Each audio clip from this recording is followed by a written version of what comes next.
Coco Martin, may paliwanag kung bakit marami siyang tinutulungan na artista sa Batang Quiapo. May malinaw na dahilan si Coco Martin kung bakit patuloy niyang tinutulungan ng maraming artista mula sa mga nakatrabaho niya noon sa Amprobinsyano hanggang ngayon sa Batang Quiapo. Ayon kay Coco, nagsimula rin talaga ako sa wala.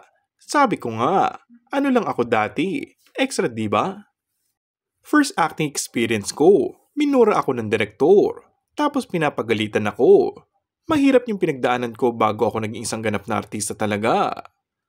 Hindi man totally pag-artista ang pangarap ko, normal na trabaho lang. Ang hirap ng oportunidad. Naranasan ko dati kahit nag-extra, nung nag-indie films ako. Naranasan kong 2,000 lang yung binabayad sa akin. Ako ang bida sa buong pelikula. Kumbaga talagang gapang. Tapos ang sabi ko noon sa sarili ko, lagi kong hinihintay ang oportunidad.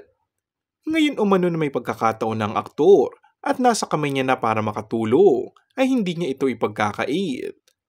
Kaya nakikita ko yung tao na pwede kong tulungan at nakikita kong deserving. Bakit hindi? Ang daling ibigay. Nagdag pa nito.